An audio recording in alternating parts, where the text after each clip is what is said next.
Salut à tous, heureux de vous retrouver pour la feuille de match, votre émission de pronostic, mais également de football. On va parler bien évidemment de la Coupe du Monde qui bat son plein en ce moment avec des matchs tout au long de la journée. Et puis nous parlerons de la grille numéro 78 du Paris Sport l'Autofoot 15. Ce sera en fin d'émission. Il y a 15 rencontres à pronostiquer et surtout 2 millions d'euros à gagner. Bonsoir Patrice Basile. Bonsoir Ronny, tout ça, ça fait envie, hein, tout à fait. Ça fait très très envie. Bonsoir Guillaume Michaud. Bonsoir Ronny. En plus, les résultats de la semaine dernière, messieurs. Très surprenant. Très surprenant. On avait parlé du Japon, mais bon, on s'était dit, bon, et bien voilà, le Japon. Moi, j'ai au mieux un match nul, mais alors quand même une victoire, c'était surprenant. Ah non, mais là, c'est... Et on n'a même pas l'Argentine qu'Arabie Saoudite dans la grille en plus. Hein. Heureusement. Heureusement. Parce que ça là, personne n'a trouvé. Ce serait la bérésine, messieurs. Ce serait la bérésine. L'essentiel, c'est que on a été rassurés par la France. Moi, le premier, j'étais le premier à douter, en disant attention, l'Australie, match piège. C'était un match piège. Mais voilà, il y a eu un super Rabiot.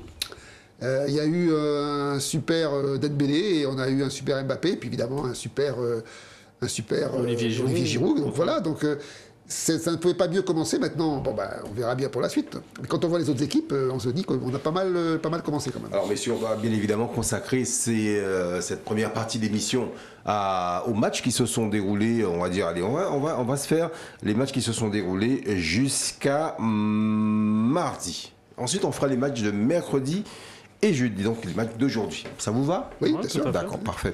On commence donc par le premier match. C'était le match d'ouverture entre l'Équateur et le Qatar. J'ai failli dire l'Équateur, mais non, c'est l'Équateur et le Qatar. Avec un score de 2-0 dans ce groupe A pour les Équatoriens. Et puis ensuite, on a eu le Sénégal, lui aussi battu par les Pays-Bas. Donc les Pays-Bas et les Équatoriens qui prennent déjà la tête du groupe. Logique selon vous? Quand on voit, moi j'étais un petit peu sceptique sur le Qatar et j'avais raison de l'être parce que c'est vraiment une équipe très faible. Ils n'ont pas vu le jour, malgré le fait que l'Équateur n'est pas une équipe non plus transcendante. Mais là je pense que le Qatar c'est vraiment l'équipe faible de ce championnat. Ça a été assez surprenant parce que je m'attendais à avoir un Qatar beaucoup plus fort. Et est-ce que c'est le moment, c'est l'ambiance, le stade? Sont-ils inhibés? Ont-ils été inhibés par la pression? Moi, je suis curieux de voir le prochain match parce que je me dis qu'ils ne peuvent pas jouer aussi mal. Ah non, parce qu'ils étaient mauvais. Hein. Ils ont été très très très mauvais, la plus mauvaise équipe du tournoi pour le moment. Clairement. Et donc on verra, surtout que Hervé Renard, qui lui a gagné avec l'Arabie Saoudite, il a dit attention à cette équipe, elle a peut-être pas montré tout son potentiel sur le premier match. Donc on attaque à passer le deuxième match. Et puis Sénégal, c'était un peu dur parce qu'ils ont quand même montré des belles choses. Mais l'absence de Sadio Mané fait qu'ils n'arrivent pas à concrétiser les actions. Et voilà, ils se font prendre en fin de match 1-0, 2-0. Et voilà, la messe est dite. Mais c'est encore jouable selon vous, messieurs, pour les Sénégalais? Oui, parce que ils ont retenu la leçon. Je pense que eux aussi, ils ont abordé ce championnat, ce mondial un petit peu par le mauvais bout. Ils vont affronter le Qatar, justement. Voilà, donc je pense que le Qatar, ça va être une bonne façon de se remettre dans le match. Je pense qu'ils vont gagner facilement. Et après, tout sera un peu rééquilibré. Et je pense que, comme on avait dit, le Sénégal devrait sortir de ce groupe. J'espère pour eux, parce que c'est une équipe sympathique. Effectivement, comme dit Guillaume, qui a un beau jeu. Maintenant, il manque effectivement peut-être le petit plus. Il manque peut-être quand on perd un joueur comme Mané, comme nous, Benzema, il y a toujours quelque chose qui fait que on a l'impression qu'on ne va pas y arriver. Et puis finalement, je pense qu'ils ont ce qu'il faut. Ils ont ce qu'il faut. On va y revenir un peu plus tard avec le petit résumé quand même de ce qui s'est passé pour les équipes africaines, puisque les autres ont eu un peu ont connu les mêmes désillusions, on dira. Mais on va y revenir un peu plus tard. Le lundi dernier, donc on a eu également des rencontres du groupe B avec l'Angleterre qui a cartonné face à l'Iran. Le score était de 6-2 et puis le match nul entre les États-Unis et le Pays de Galles. Un groupe qui me semble un peu plus équilibré, celui-là, messieurs. Moi de mon côté, je m'attendais à avoir un Iran très très défensif. Ils ont perdu leur gardien très tôt. Et c'était une catastrophe après tout le long du match. Ils ont pris 1, 2, 3, 4, 5 buts. Très très difficile. Alors le seul point positif, c'est leur attaquant Karimi qui a mis un doublé. Donc peut-être sur des matchs serrés, ça peut être quand même pas trop mal. Mais voilà, prendre 6 buts dès le premier match, c'est dur pour la confiance. Ouais, c'était l'Angleterre en face quand même. Là, on avait raison de dire que l'Angleterre était une équipe qui pouvait avoir ses chances, et je pense que c'est le cas. Ils ont une très belle équipe cette année. Ça faisait déjà un moment qu'ils commençaient à progresser dans la sélection, parce que autant ils ont des super clubs en Angleterre, autant leur sélection n'a jamais été très brillante. Mais là, je pense qu'ils ont trouvé une belle équipe. Donc attention, pour moi, j'en fais aussi, je l'inclus dans les favoris. Et je pense que ce résultat contre l'Iran est tout à fait logique. Ils ont un super beau jeu, incontestablement. Les États-Unis et le Pays de Galles qui se neutralisent partout, score final. Alors chaque équipe a eu sa mi-temps. La première mi-temps plutôt pour les États-Unis, la deuxième mi-temps Elle pour était le Pays de Galles. largement en faveur des États-Unis qui ont raté une kyrielle de buts qui au final et alors en plus ils perdent Pulisic en fin de match, attention, qui était vraiment le grand monsieur côté américain, donc c'est peut-être 2 points de perdu pour moi pour les États-Unis. Pays de Galles qui revient de fin de match sur un penalty, franchement le défenseur américain qu'est-ce qu'il fait? Il tacle le joueur gallois avec les 2 pieds par derrière. Enfin voilà, franchement, non, mais bon, c'est vraiment dommage pour les États-Unis, je trouve. Je pense que les États-Unis ont une équipe quand même qui peut arriver à faire quelque chose, notamment quand on voit le jeune Ouéa qui est pas mauvais, Pulisic aussi qui est pas mauvais. Après, ils ont une défense un petit peu chewing-gum, mais bon, ça, aujourd'hui, je crois que toutes les équipes ont aussi ce défaut-là. Ils peuvent arriver à faire quelque chose, mais demain, c'est quand même l'Angleterre en face. Ah oui, non, mais c'est clair. Costaud, Mais on a vu qu'il ne fallait pas sous-estimer les équipes. Donc je pense que l'exemple de l'Argentine notamment et de l'Allemagne font que tout est peut-être possible. Maintenant, c'est vrai que l'Angleterre, ils ont une sacrée dose de confiance. Donc ça va être compliqué pour effectivement les pauvres Américains. C'est compliqué pour les pauvres Américains. Messieurs, le premier coup de massue de cette Coupe du Monde est arrivé mardi 22 novembre. Et oui, messieurs, aux environs à 7h30 du matin, patatrac, que s'est-il passé? L'Argentine a été battue dans le groupe C par l'Arabie Saoudite, messieurs. Et pourtant, les coéquipiers de Lionel Messi avaient mené au score grâce à un penalty inscrit par Sa Majesté Lionel Messi lui-même. Oui, mais le renard rôdait par là. C'est incroyable. C'est un sorcier, ce gars-là. Il n'est pas à sa première surprise. Il n'est pas à son coup d'essai. Il a quand même 2 cannes, dont une canne avec la Zambie, excusez du peu. Voilà, donc qui n'avait rien. Qui avait rien, et là pareil, on voit l'équipe, aucun joueur connu, ils jouent tous en Arabie Saoudite. Il joue bien. Alors, il y a du jeu, il y a un fond de jeu, il y a un projet de jeu. Alors le match est incroyable dans le sens où la première mi-temps, ils défendent, mais ils proposent rien. Ils proposent vraiment rien. Et quand l'Argentine retourne à la mi-temps avec un 0, ils peuvent mener 2, 3, 4-0 parce qu'il y a des buts qui n'ont pas été validés. Et quand ils sont revenus sur le terrain, ils se sont dit c'est bon, on va les mettre ces 2 buts-là. Et là, ils n'ont rien compris. Ils ont vu technique, les Saoudiens, les 2 attaquants là, 2 dribbles là, une frappe incroyable. Justement. Et ils ont fait le match parfait, tout simplement. C'est là que le coach intervient. Je pense que Renard a eu les bons mots à la mi-temps. Ouais. Il leur a dit les gars, vous voyez, vous n'avez rien à leur envier. Donc allez-y, n'ayez pas peur, c'est le moment ou jamais. Et je pense que c'est ce qui s'est passé. Ils ont explosé. Alors que l'Argentine, ils s'étaient déjà vus sous la douche. Bon, c'est bon, tranquille. Surtout des gars comme Messi qui économisent un petit peu leur force. Et voilà, ça a été le coup près. Là, pour le coup, ils vont devoir se dépenser pour les 2 prochains matchs, les Argentins. Parce que la qualification est loin d'être acquise. Surtout le Mexique. Surtout le Mexique, ça va être compliqué. Ça va être très compliqué. Et si Messi rentrait à la maison plus tôt que prévu, messieurs? Ah oui, ça serait une sacrée surprise. Ce serait dommage pour lui parce qu'il mérite mieux. Il mérite d'avoir une vraie sélection qui le valorise. Mais malheureusement, si ça commence comme ça, c'est vrai qu'autour de lui, malheureusement, il n'y a pas des joueurs de ce niveau-là. On connaît tous Angel Di Maria, on connaît les autres.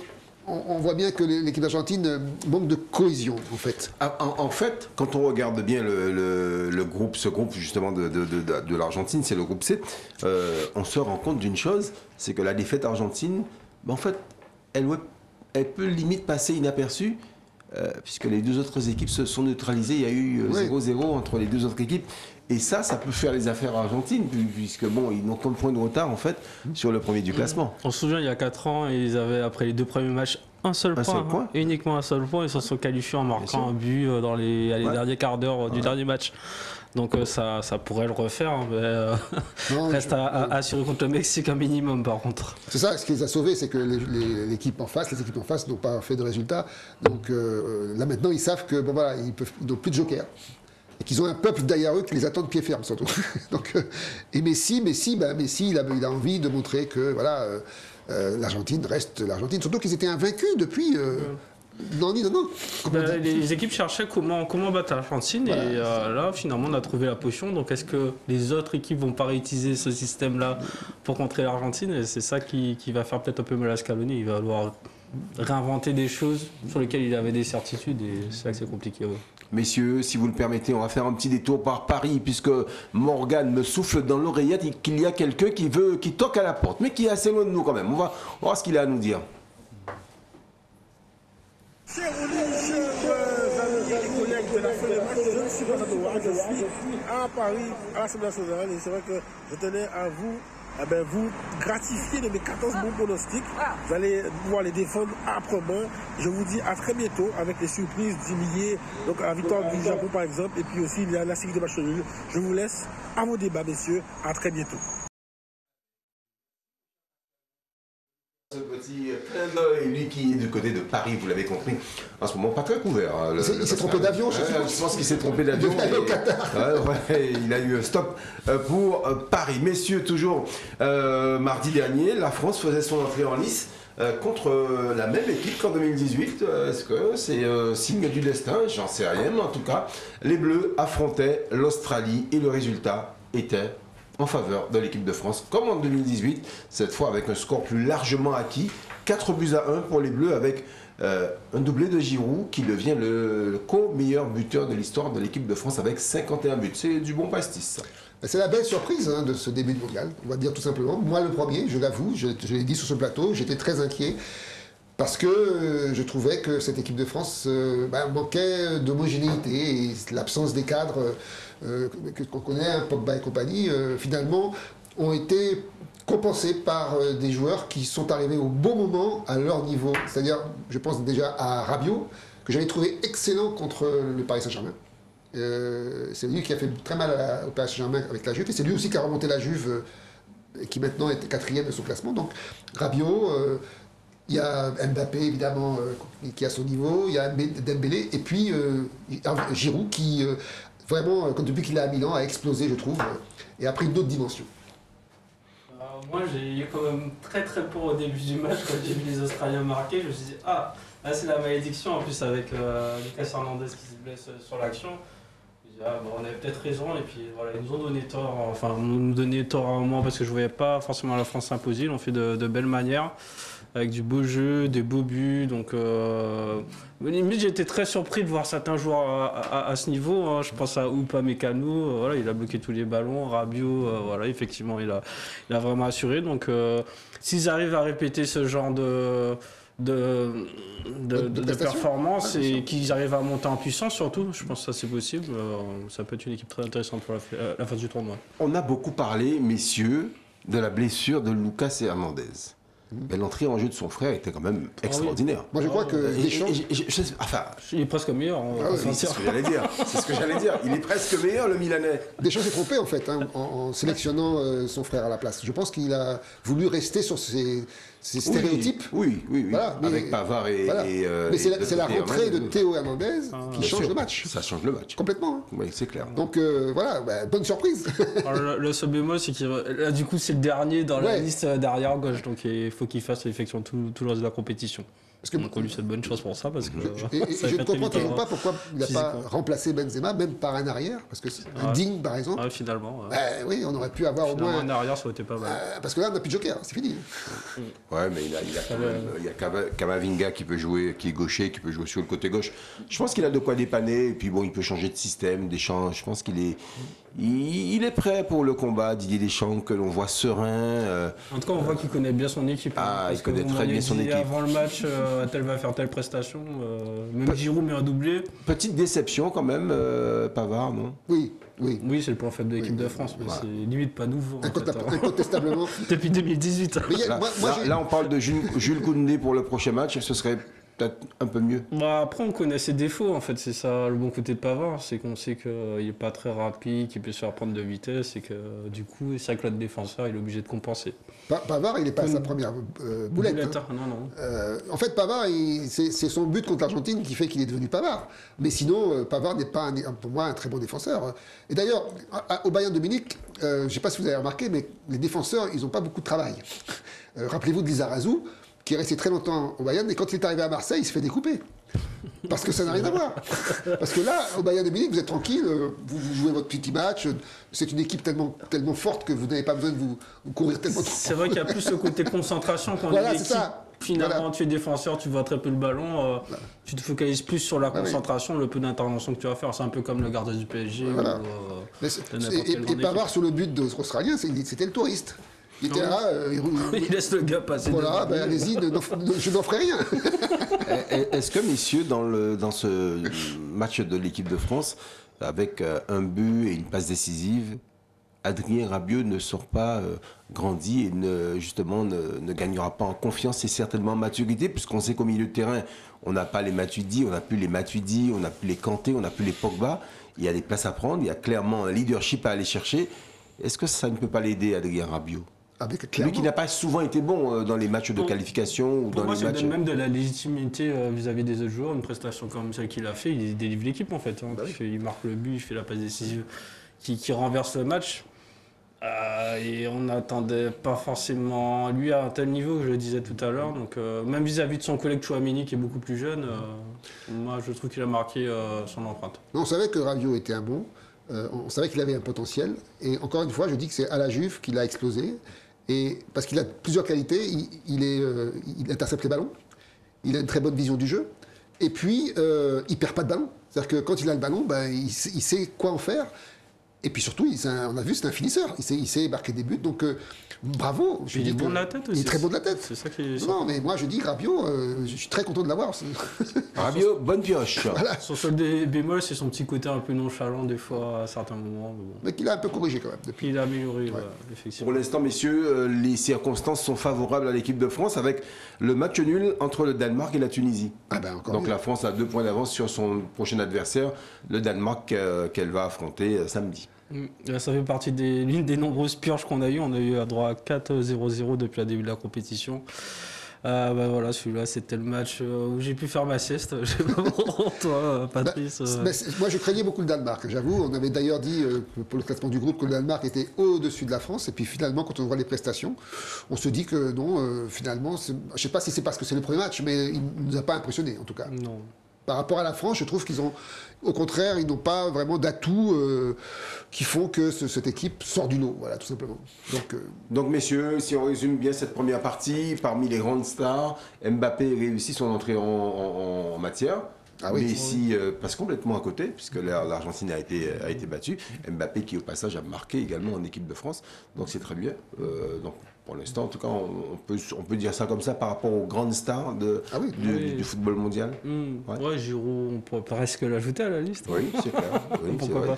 Non, mais les Français, encore une fois... Giroud qui n'avait pas marqué en 2018. Oui, en plus. Jamais. Ouais. En plus. Non, mais les Français, encore une fois, ont la chance d'avoir... Enfin, ont la chance. Ils ont une équipe avec des joueurs qui sont à leur niveau, au bon moment. Et ça, c'est peut-être la meilleure chose qu'on puisse voir sur ce mondial. Ouais, effectivement. En tout cas, Giroud, je retiens quand même qu'il n'avait pas marqué en 2018 et là, qu'il commence à marquer. Ça peut être on peut dire que c'est de bon augure pour la France. C'était presque une anomalie en 2018. Oui, c'est clair, c'est clair. Il avait fait des passes décisives, il avait vraiment contribué à la victoire finale. Donc, Et Griezmann n'a pas encore commencé à marquer, donc on peut se dire que alors lui, il est impressionné aussi. Hein. Alors c'était parmi les stars le plus discret, mais il a délivré un nombre de caviar pour ses partenaires. On a retrouvé Griezmann il y a 4 ans. Le choix de mettre Griezmann en numéro 6, c'est pas mal.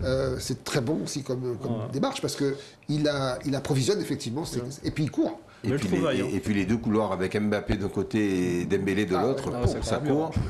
Je pense que... Allez, on ne sera pas loin, n'est-ce pas, messieurs? On fait peur en tout cas. Voilà, il y a de quoi être enthousiaste. Eh bien, on est enthousiaste et on se retrouve dans quelques instants pour la deuxième partie de l'émission. On va passer en revue les rencontres qui ont eu lieu mercredi et ce jeudi. À tout.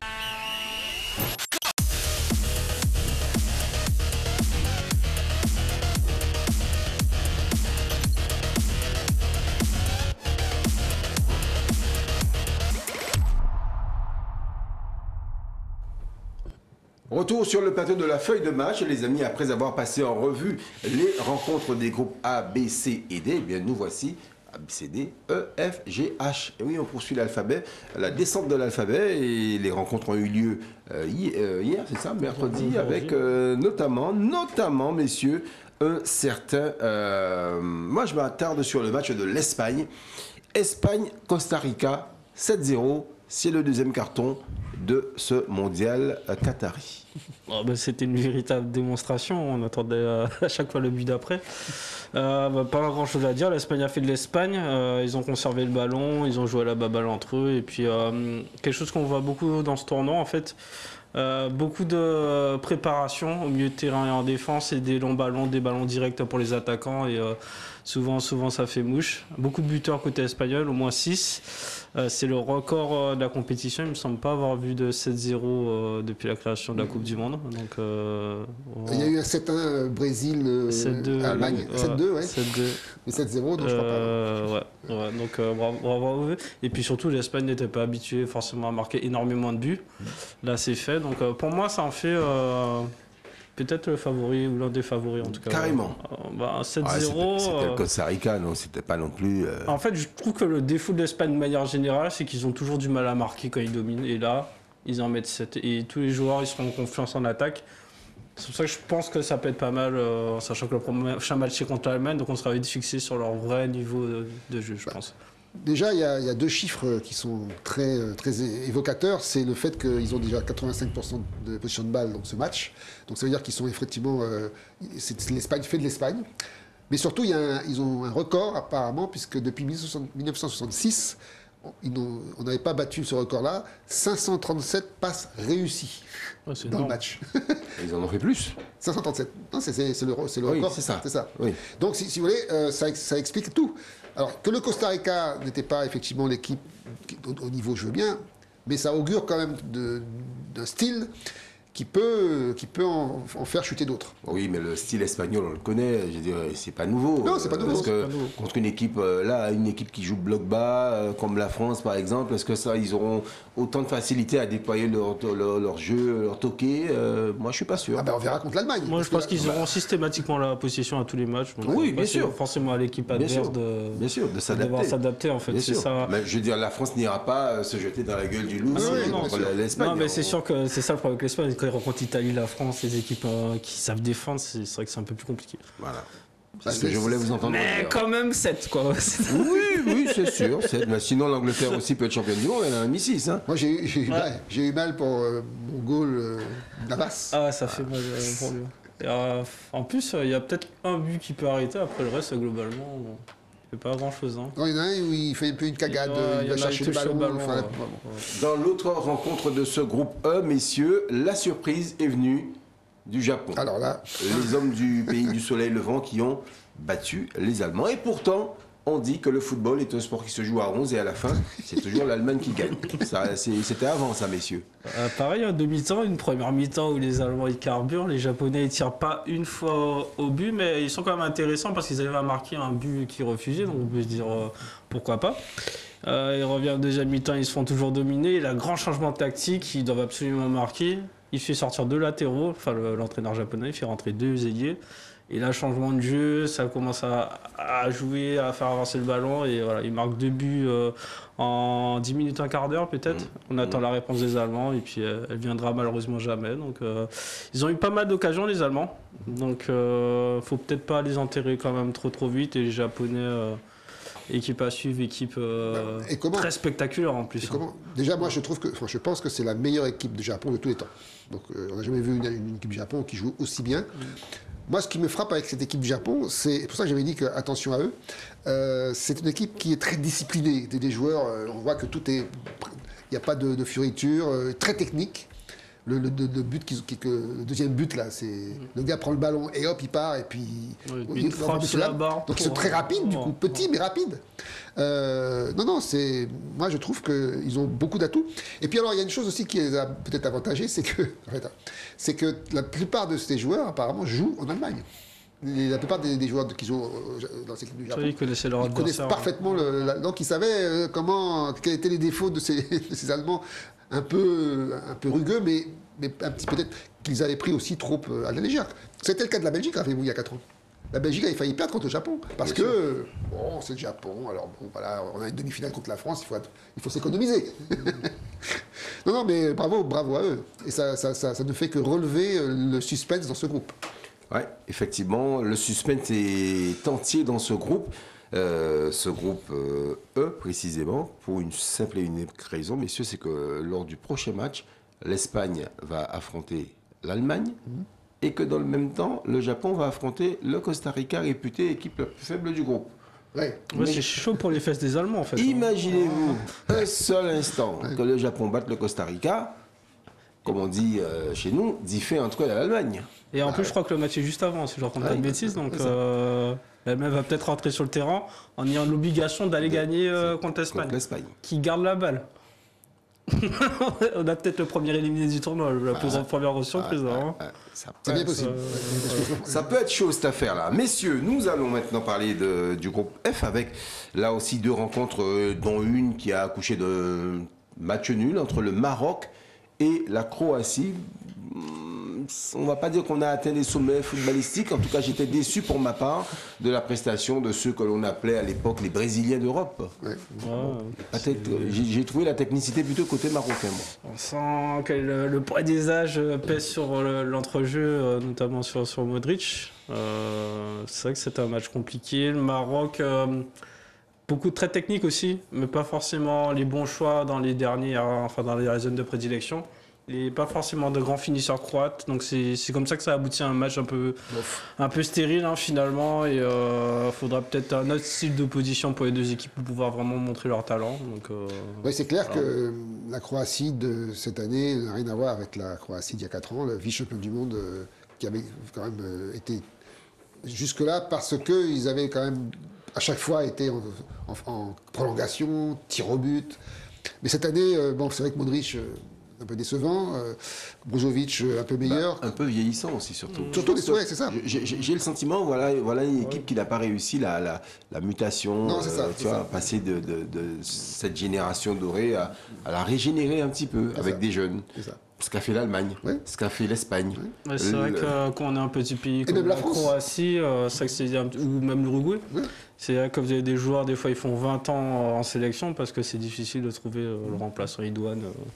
Voilà. Non mais bon, c'est la dure loi des petits pays malheureusement. Voilà. La Croatie, on ne s'entendait pas à grand chose de plus, mais bon, c'est vrai que peut-être qu'ils vont s'en sortir dans ce groupe parce qu'ils vont jouer après le Canada, qui est une équipe quand même qui est un petit peu moyenne. Un tout petit peu. Voilà.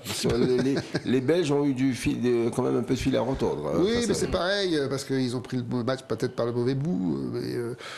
Il y avait de l'adversité en face. Pour les Belges, le premier quart d'heure. Il y avait de l'adversité en face. On les a bousculés quand même côté canadien. C'est vrai. Alors est-ce que c'est les Belges qui n'ont pas su trouver leur jeu parce qu'on voyait qu'ils s'énervaient, ils s'engueulaient entre eux. Et puis les choix de Martinez aussi. Non, mais de Bruyne. De Bruyne, sur quelques contre-attaques, normalement, c'est un mec chirurgical. Normalement, c'était lui qui devait être le maître à jouer. Non, mais là, c'était pas lui, c'était son frère. Non, il a gueulé sur tout le monde. Et puis, finalement, il l'emporte parce qu'ils sont un petit peu plus réalistes. Ils ont peut-être autant d'occasions de chaque côté. Donc, moi, je parlais du manque d'expérience du Canada. J'ai senti un peu ça sur les ballons où il fallait finir, sur le penalty. Voilà. Le Canada qui retrouve la Coupe du Monde après de nombreuses années de disette. Messieurs, je rappelle quand même que le Canada a terminé devant les États-Unis, devant le Mexique. Oui. Non, c'est une équipe qui a tout à fait donc rien n'est fait dans ce groupe. Rien n'est fait, absolument rien n'est fait. Oui, d'accord. Allez, on poursuit avec les matchs d'aujourd'hui. On a commencé avec un Suisse-Cameroun, très alléchant Suisse-Cameroun, qui n'a d'alléchant que le nom.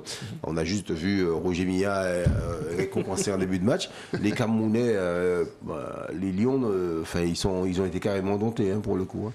Ils ne sont plus indomptables, les Camerounais. Ils ont tenté en première mi-temps. Ouais, mais très timidement. Très timidement, le milieu de terrain était pas mal. Et puis pas de réaction. Quoi. Et c'est ça, plutôt ça qui est décevant, c'est quand ils sont menés à 0. L'avantage, c'est que c'est un Camerounais qui marque. Mbolo est né à Yaoundé, apparemment. Ouais. Donc il n'a pas célébré son but d'ailleurs, pour la peine. On savait que c'était, vu le début de saison qu'il fait avec Monaco en ce moment, on s'attendait à ce que ce soit l'homme clé de l'attaque de la Suisse. Et le Cameroun, c'est que ce qui est décevant, c'est qu'ils n'ont pas pu se répliquer, se rebeller quand ils étaient menés à 0. Ils ont attendu la fin du match assez tranquillement. Et même l'entraîneur Rigobert Song, il était interviewé après le match, s'entend pas trop la colère. C'est si bien sûr. C'est ça qui est inquiétant, je trouve, quand on est dans cet état d'esprit-là. Même en jouant correctement, il faut un peu plus. Tu mènes 0 quand même, tu as des bonhommes, tu as des Choupo-Moting, tu as des Toko Ekambi. Il y a du monde quand même au Cameroun. Et je n'ai jamais senti, ne serait-ce qu'un instant, un soupçon de révolte chez les Camerounais. Ouais, même Toko Ekambi, très brouillon.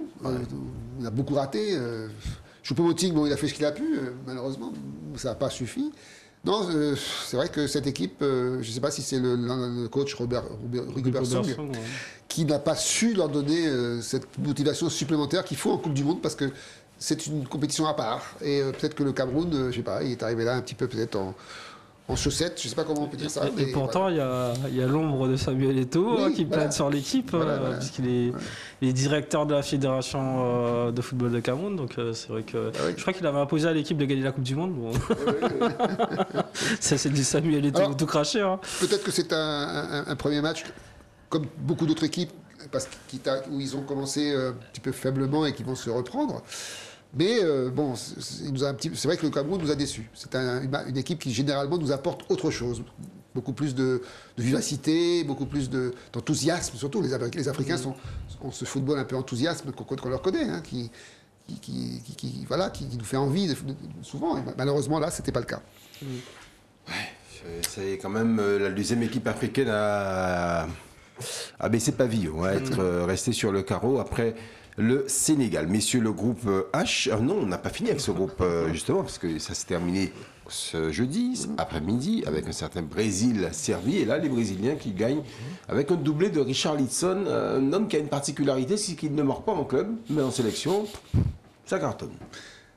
Le Brésil, favori logique de cette compétition. On attendait justement une démonstration.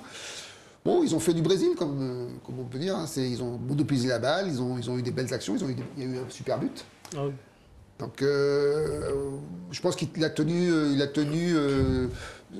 le niveau qu'il devait avoir dans ce match. Maintenant, il y a l'interrogation Neymar. On sait qu'il a une grosse influence sur l'équipe. On sait ce qui s'est passé quand il a été blessé il y a quelques années. Ça avait complètement bousillé la demi-finale de cette équipe. Donc là, il y a beaucoup d'interrogations, on verra, mais bonne entrée en matière en tout cas de l'équipe du Brésil, on peut dire ça. Oui, surtout qu'en face, il y avait une équipe de Serbie très très costaud, comme tu le disais déjà la semaine dernière, on voyait les gabarits des gars. Il manquait du monde quand même, il manquait Vlahovic, il manquait du monde. Après, il y a Milinkovic-Savic, il était pas mal. Ouais. Non, après, c'est vrai qu'ils se sont fait bouger par le Brésil, et le Brésil en plus a accéléré en début de deuxième mi-temps, là, c'était compliqué pour la Serbie de suivre. Richarlison, quel joueur. Alors c'est un ailier de formation, mais en tant que numéro 9, c'est vraiment ce qui se fait de mieux au Brésil. Le but qu'il marque, c'est pas parce qu'on le reverra tous les jours jusqu'à la fin de la Coupe du Monde, tellement il est extraordinaire. Donc voilà, une bonne entrée en matière pour moi. Après, les seuls bémols, donc c'est effectivement la blessure de Neymar. On verra quand il s'y reviendra. Et puis quelques soucis défensifs quand même. Faut pas non plus, voilà. Ça, mais bon, c'est très Brésil. Ça a toujours été Brésil. C'est dans l'âme du Brésil. On attaque. Enfin, le but, c'est marquer un but de la charnière centrale était costaud quand même. Oui, je pensais plus aux latéraux, effectivement. La charnière, Marquinhos, Thiago Silva, pas de souci. Mais Alexandro, c'est pas le plus rassurant, moi, je trouve, Danilo non plus. C'est vrai. C'est bien vrai, messieurs. Nous en avons terminé donc avec le groupe du Brésil. C'est le groupe G. Nous allons parler maintenant du groupe H avec l'équipe que j'adore. Mon équipe préférée de ce mondial, l'Uruguay. L'Uruguay, c'est quelque chose quand même. On a encore du Godin, du Suarez, du Cavani. Ça fait 40 ans qu'ils jouent, les mecs en sélection. C'est pas des produits recyclages. C'est clair. C'est le même style de jeu. C'est les mêmes matchs boring, comme disent les Anglais.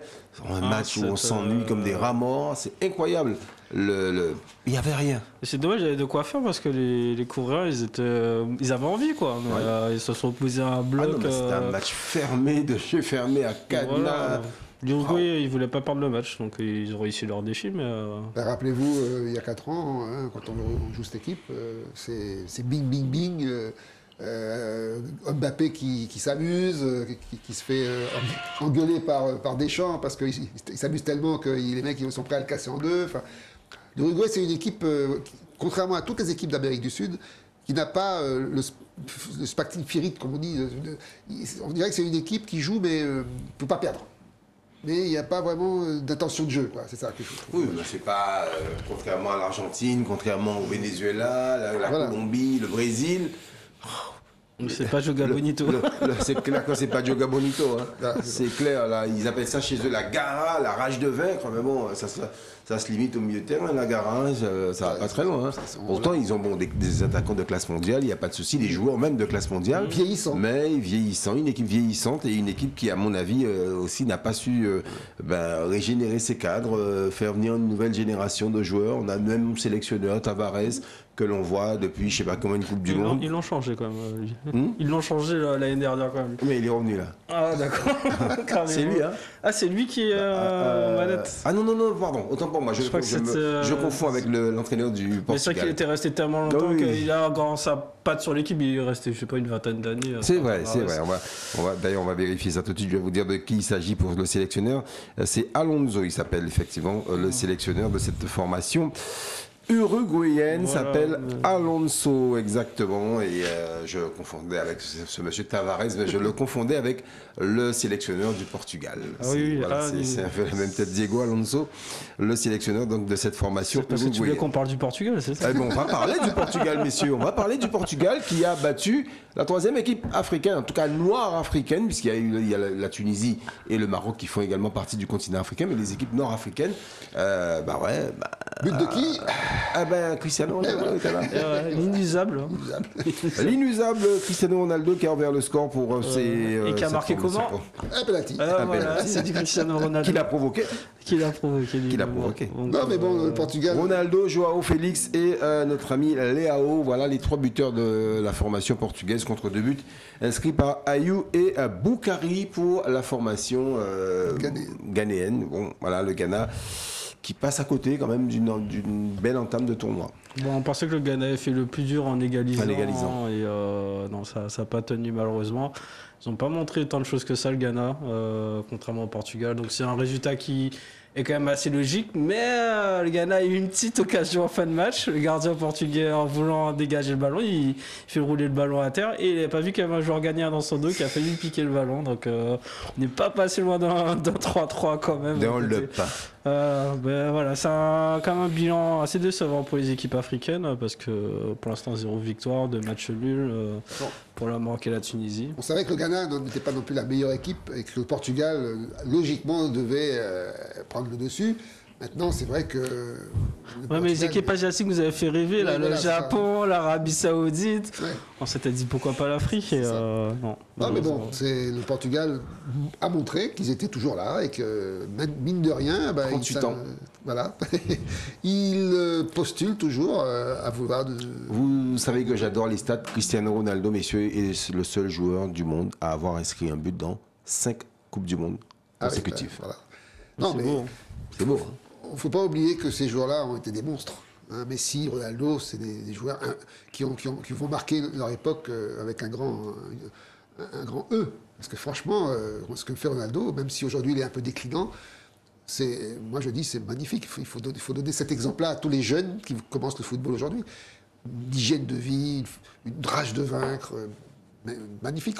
Moi, j'ai encore en tête ce qui s'est passé en finale de ce championnat d'Europe en 2016. Il sort du terrain blessé et il harangue ses coéquipiers. Il leur dit « Allez, et la France ne gagne pas. Et la France ne gagne pas. Et je me souviens aussi en demi-finale, quand ils sont au pénalty, il y a des gars qui ne voulaient pas tirer, il les a pris par le col. « Toi, tu vas tirer, toi !»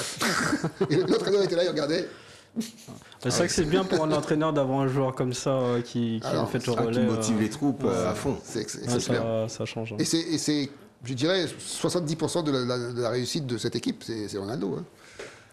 Messieurs, nous en avons terminé avec les rencontres qui ont eu lieu cette semaine. On va parler des autres, mais dans la grille numéro 78 du Parion Sport, le 1, on me fait signe qu'il est encore là, notre ami Pascal, ce qui veut nous dire encore 2 mots. On va écouter ce qu'il a à nous dire, Pascal. Messieurs, vous approchez de la fin de l'émission et j'espère que Patrice et Guillaume vont pouvoir dévoiler le résultat de notre challenge personnel et voir qui s'est rapproché du bon score de ce challenge qui nous concerne entre nous et qui fait aussi que certains qui peuvent jouer vont gagner aussi des casquettes Monster. Donc, messieurs, retournez les tablettes et dites-nous qui s'est rapproché et qui a gagné ce challenge.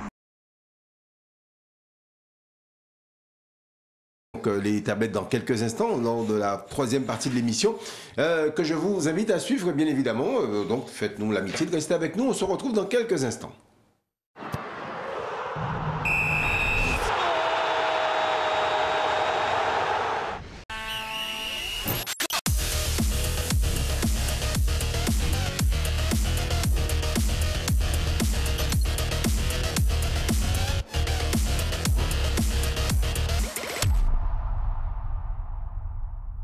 Ça y est, nous sommes de retour sur le plateau de la feuille de match pour la 3e et dernière partie de cette émission. Une partie qui sera consacrée à la grille numéro 78 du Parion Sport. L'Autofoot 15, il y a, tenez-vous bien, 2 millions d'euros à gagner. Nous ne sommes pas nombreux. Patrice Basile est toujours là, avec bien évidemment Guillaume Michaud. Ce sont, allez, les 2 meilleurs pronostiqueurs de l'émission. Messieurs qui sont là, mesdames, messieurs qui sont là, donc qui sont amenés à vous faire gagner le pactole de ce week-end. 15 rencontres à pronostiquer, 15 rencontres bien évidemment de cette Coupe du Monde donc au Qatar.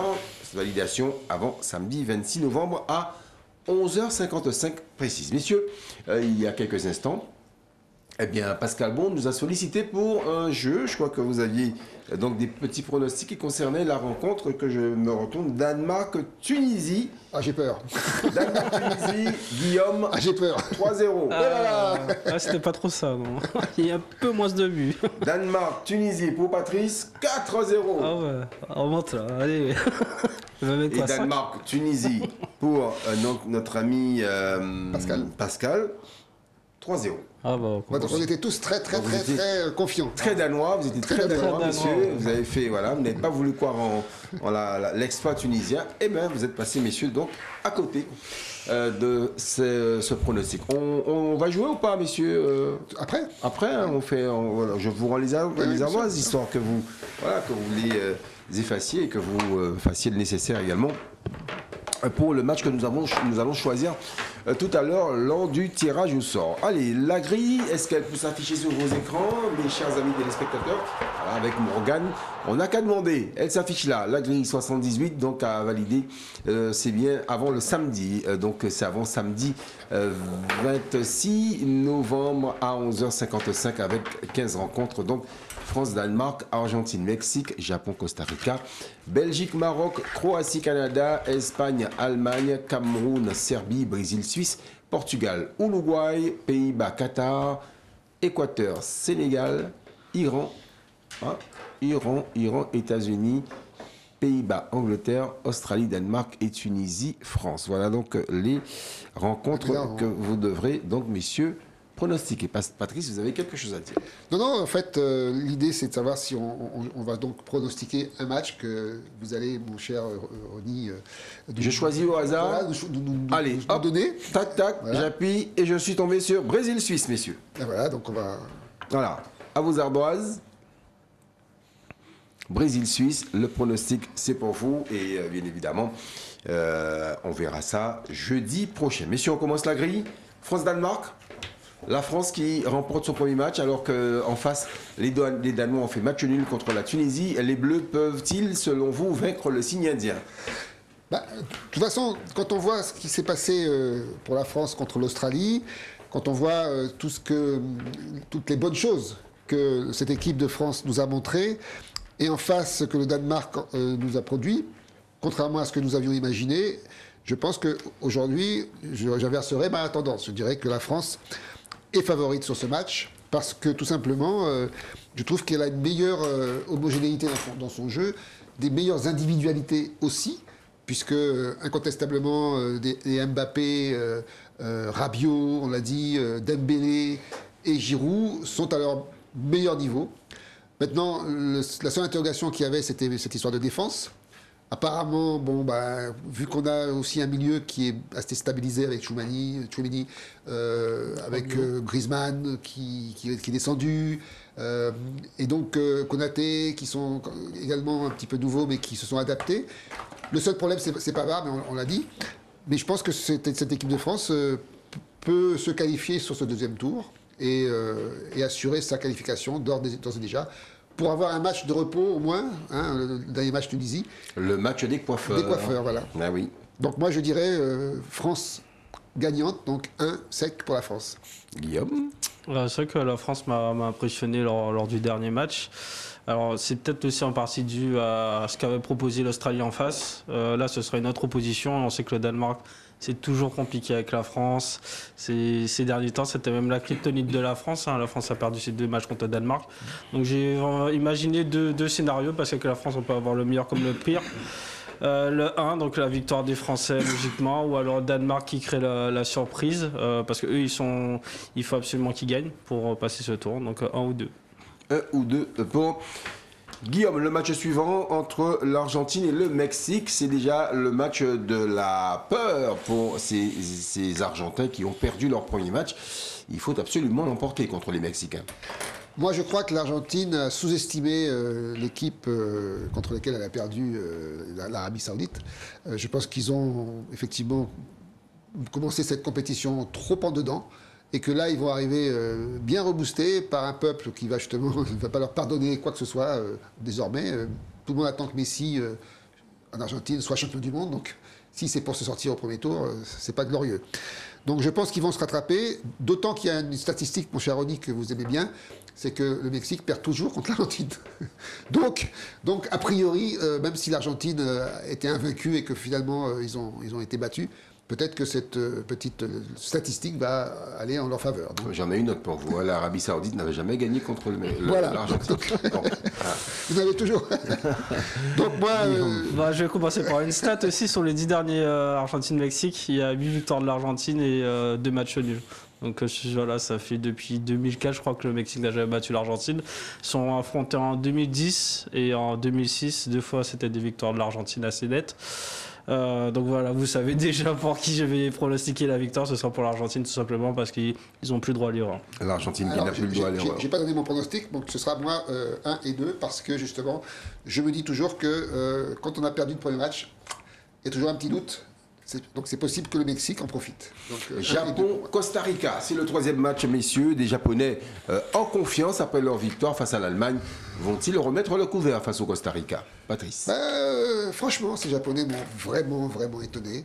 Et quand on voit la faiblesse du Costa Rica, je pense très honnêtement que ce Japon-là a de quoi faire pour gagner ce match très sec. Donc pour moi, c'est Japon, incontestablement, c'est le 1. Le saké pour notre ami Patrice Basile, sec. Le Costa Rica, ils ont vraiment pas existé face à l'Espagne. Ils ont pris 7 buts. Le meilleur joueur étant le gardien, il en prend 7. Niveau confiance, je pense qu'on peut pas faire pire. Et le Japon, voilà, c'est surprenant sans être surprenant. Ils développent leur jeu et là, ils ont atteint, je pense, des sommets. Donc ce sera une victoire des Japonais. Victoire des Japonais. Match numéro 4, messieurs, entre la Belgique et le Maroc. Les Belges vont-ils faire la passe de 2, selon vous, Patrice Basile? Moi, je pense que cette équipe de Belgique est suffisamment solide pour aller battre le Maroc. Je pense que cette équipe de Belgique va monter en pression, même s'ils ont des joueurs vieillissants. Je pense que De Bruyne n'a pas fait un beau match, mais qu'il va se rattraper pour la suite. Donc, quand on a des joueurs comme ça, même si Lukaku est absent, mais il y a quand même, on l'a vu, Chouameni. Donc, Batshuayi. Voilà, donc je pense que le Portugal va gagner ce match. Donc la Belgique Belgique. Oui, la Belgique. Je pense que la Belgique va gagner ce match, donc un sec pour moi. Allez-y, Guillaume. Moi, ils m'ont pas tout à fait satisfait lors du premier match, les Belges, notamment les premières minutes. Il reste encore beaucoup d'ajustements.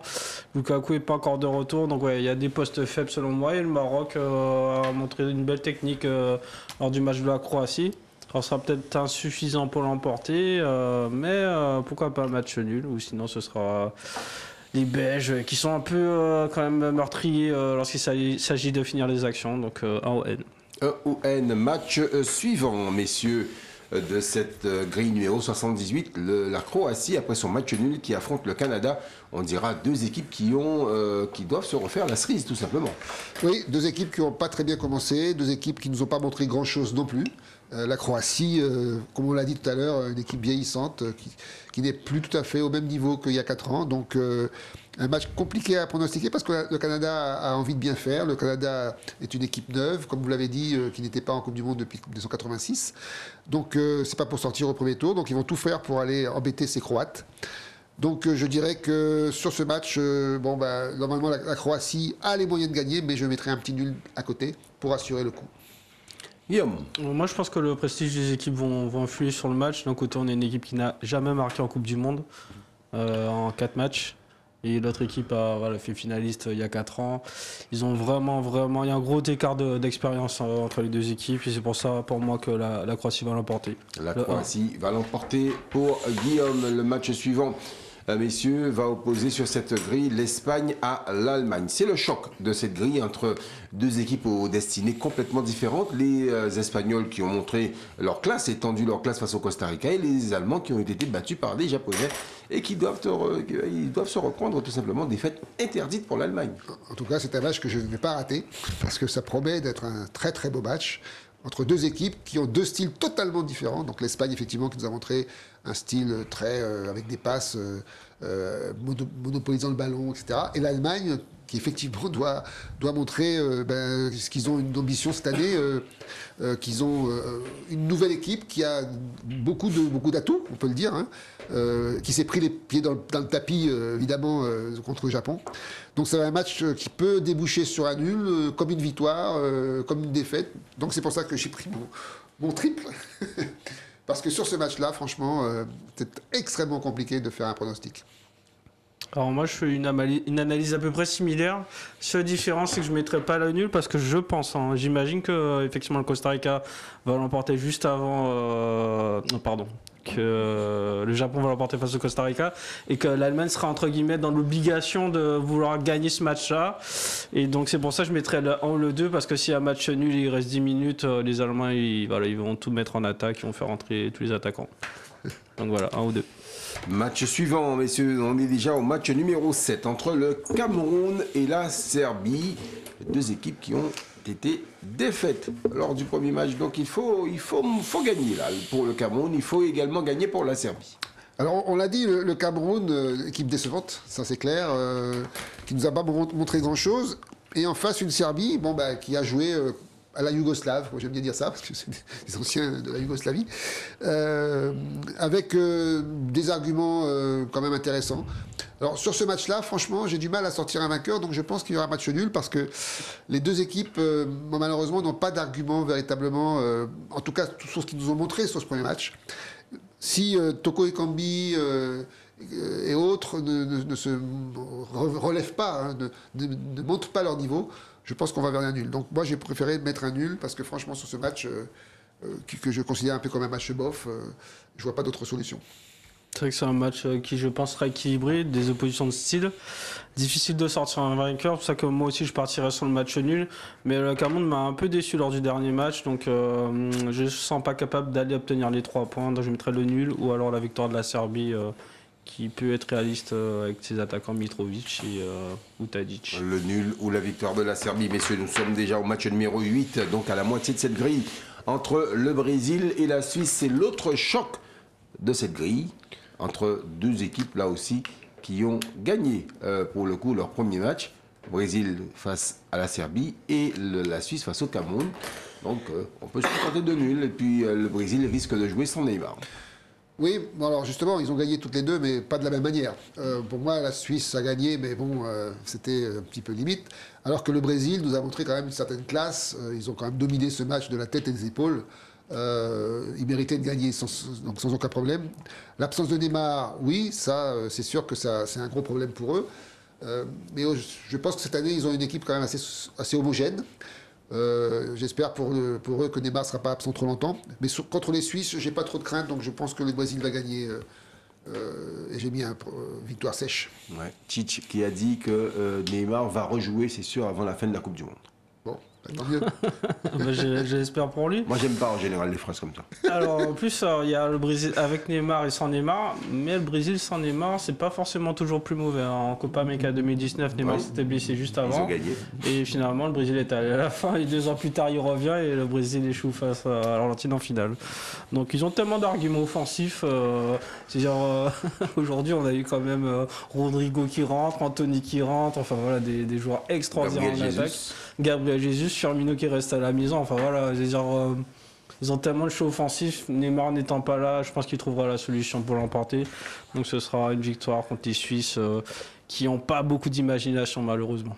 Vous les voyez petits, les Suisses, hein, les petits Suisses. Petit. Petit. Match suivant, match numéro 9, Portugal, Uruguay. Là aussi, c'est sur le papier un beau choc entre deux belles équipes.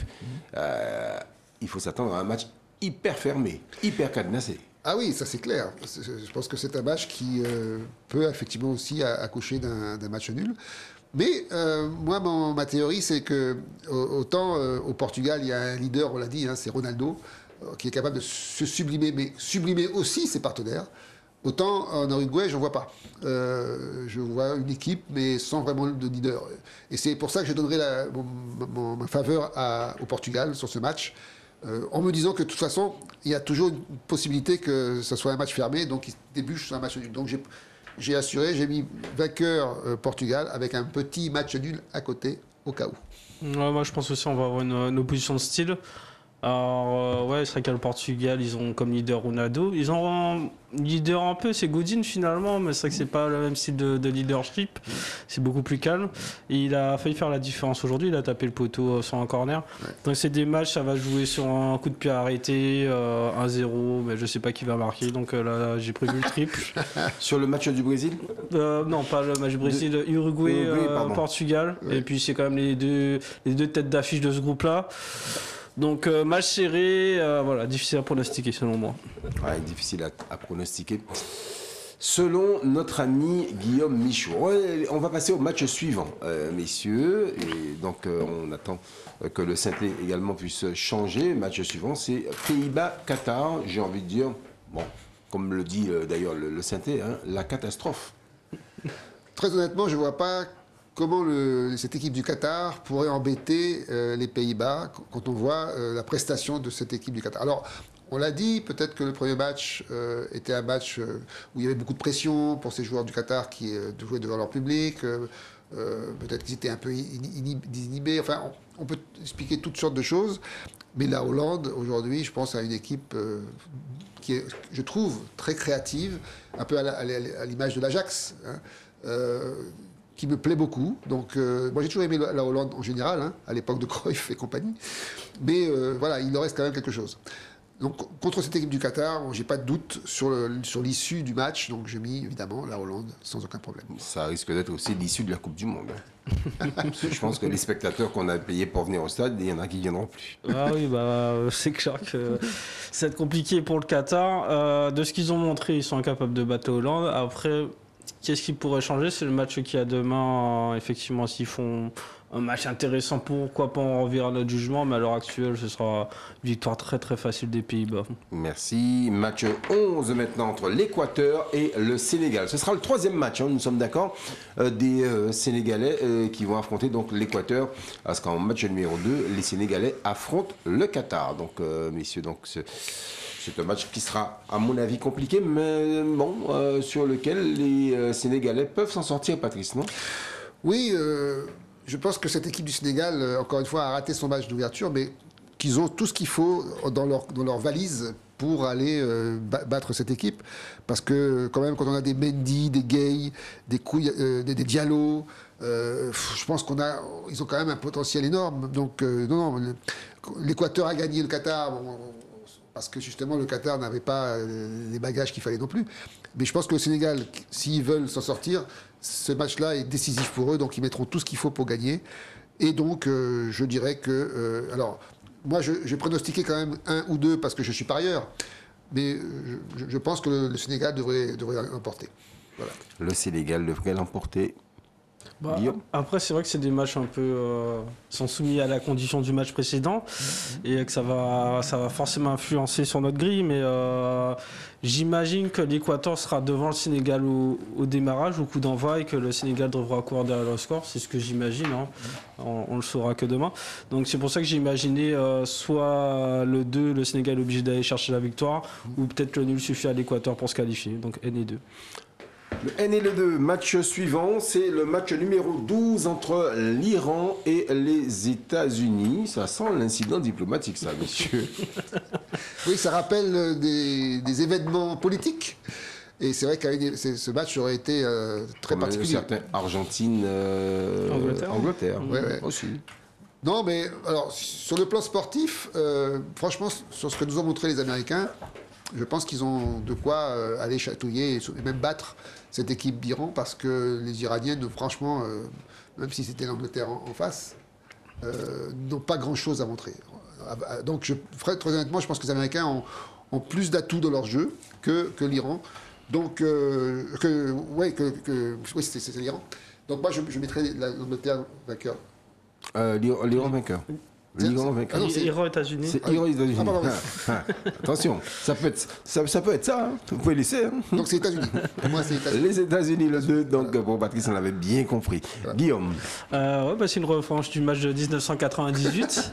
Iran et États-Unis. À l'époque, l'Iran l'avait remporté 1-0. C'était un match un peu diplomatique. Moi, j'ai pas senti les Iraniens. Je les ai pas reconnus par rapport à il y a 4 ans. Et ils ont pas chanté leur hymne. Et je pense qu'ils sont pas à fond. Moi, j'ai cette sensation-là. Donc c'est pour ça que je mettrais une victoire des États-Unis, parce que c'est pas l'Iran que je connais. Voilà. C'est pas l'Iran que vous mettrez. Donc, le match suivant. Ça y est. On rentre dans le dur, là. Avec Pays de Galles, Angleterre. Ça parle anglais, là. God Save the King. Ah ben là, C'est pays. Pays de Galles, Pays de Angleterre. Galles, hein. Ouais, Pays de Ouais, Galles. ça, Pays de Galles. Pays de Galles, ouais. Oui. C'est un match qui peut être intéressant, mais si on regarde les résultats de l'Angleterre précédents, ça va être assez facile. Alors, c'est le 3e match aussi, ça. C'est ça. Donc, c'est là que le problème se pose. Parce que si on a en face l'équipe d'Angleterre qui joue avec ses remplaçants, C'est coiffeur. ses coiffeurs, on n'aura peut-être pas les mêmes résultats. Et c'est là que peut-être cette grille est trompeuse. Parce que si effectivement l'Angleterre joue avec ses coiffeurs, le Pays de Galles peut très très bien l'emporter. Ou on peut arriver à un match nul, parce que ça va être un match fermé, comme à l'époque des France-Danemark. Je ne sais pas si vous vous rappelez, il y a 4 ans, le match France-Danemark, c'était de la purge. Voilà. Oh. Donc ça peut être ça l'idée. Et moi, je suis resté sur cette idée que l'Angleterre va gagner son 2e match et donc va se qualifier. Et donc ce match, finalement, 3e match, ne servira qu'à un classement. Et je mettrai match nul. Moi, c'est vrai que l'hypothèse de Patrice est très intéressante. Par contre, je trouve que les coiffeurs anglais sont quand même assez forts. Parce que quand ils sont rentrés lors C'est eux du qui ont match... été le brushing. Ouais, ils sont forts. Ils ces ont inventé le Anglais. brushing. Rashford, Jack Grealish. Ouais, et puis il Foden est rentré, je trouve qu'il a fait un carton. Non, ils ont vraiment des bons remplaçants. Donc c'est pour ça que même avec les remplaçants, ils vont l'emporter face au Pays de Galles vieillissant. Match numéro 14, messieurs. L'Australie qui affronte le Danemark. On est dans le groupe de l'équipe de France pour ce 3e match, donc peut-être décisif ou pas, on ne sait pas. Tout dépendra des deuxièmes matchs. Mais en tout cas, ce Australie-Danemark, avantage aux Danois. Alors là, il faut faire des mathématiques. Il va falloir qu'on fasse des mathématiques. Pourquoi ? Parce qu'on va imaginer que la France a battu le Danemark. Donc, ça veut dire que le Danemark aura des points à prendre pour se qualifier. Oui, mais même si le Danemark gagne la France, ils auront des points à se qualifier finalement. Enfin, ils auront besoin de gagner. Oui, ils auront besoin de gagner aussi. Dans tous les cas. Mais moi, je suis parti sur l'idée que de toute façon, ils vont perdre contre la France. Donc, il faut absolument qu'ils gagnent ce match. Donc, ils vont tout mettre pour ce match. Et donc, forcément, ils vont gagner. Donc, moi, je pense que le mieux, si on est parieur, hein, c'est de mettre le Danemark donc, en vainqueur. Parce que je ne vois pas qu'est-ce que l'Australie pourra faire contre le Danemark, à condition, évidemment, que l'Australie élève son jeu et soit meilleur que ce qu'il a été contre la France. Donc, pour moi, c'est victoire du Danemark sec. On pourrait rappeler que les deux équipes s'étaient affrontées déjà il y a 4 ans, puisque le groupe c'était Ouais. France, Danemark, Australie déjà, et il n'y a que le Pérou qui changeait par rapport à la Tunisie, et que le match avait fait 1 partout à l'époque. Et par contre, c'est qu'entre il y a 4 ans et aujourd'hui, je trouve qu'il y a une équipe qui a vraiment évolué, c'est le Danemark, ils l'ont montré à l'Euro. Et c'est pour ça, selon moi, qu'ils vont faire la différence. Et ils devront sûrement gagner pour se qualifier ou faire un match nul. Mais bon, Danois, quand il faut faire un match nul, souvent ils gagnent. C'est toujours pragmatique. Le match suivant, c'est le dernier match de la grille, messieurs. Il va opposer la Tunisie à la France. Tunisie-France. Même chanson. C'est le 3e match de la France. Donc, on va encore faire des mathématiques. Si la France l'emporte contre le Danemark, du coup, eh ben, ils auront 6 points. Et en fait, qu'est-ce qu'il y aura en jeu? La première place du groupe. Donc, forcément, Deschamps va faire tourner. Alors, qu'est-ce que la France a comme réserve? Ils ont quand même un bon banc, hein, on va dire ça. Hein. Et je pense que ces remplaçants ont à cœur de montrer qu'ils sont aussi bons que les titulaires. Donc, moi, de toute façon, quand il s'agit de la France, je ne m'égote pas. C'est Tunisie-France. Hein. Tunisie, oui. Donc, Tunisie, moi, si je suis. On a joué été le 1. Ah oui, alors c'est 2, pardon. Ah oui, d'accord. Donc c'est Tunisie-France.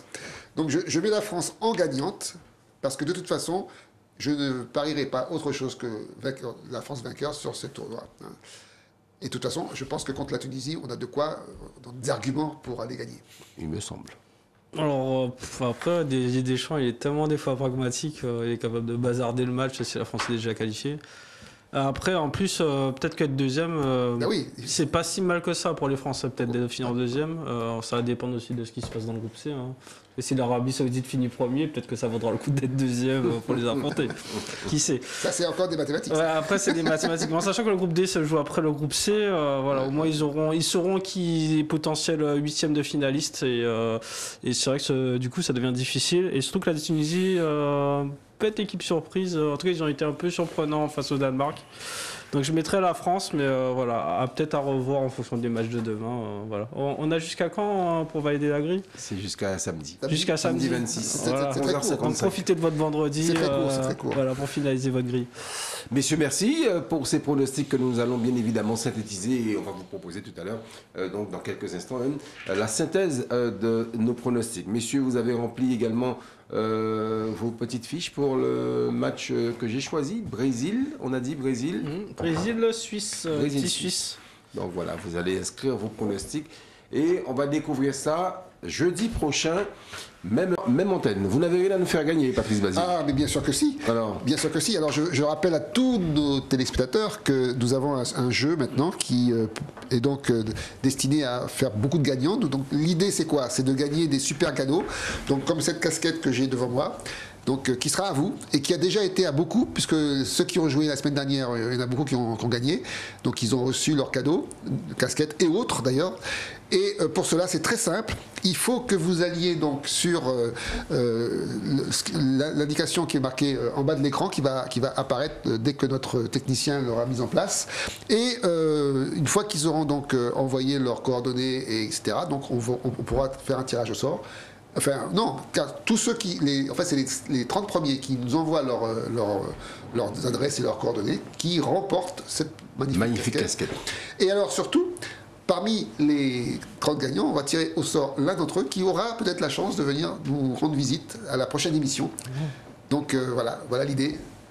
Donc, est-ce que notre réalisation peut nous envoyer donc l'adresse?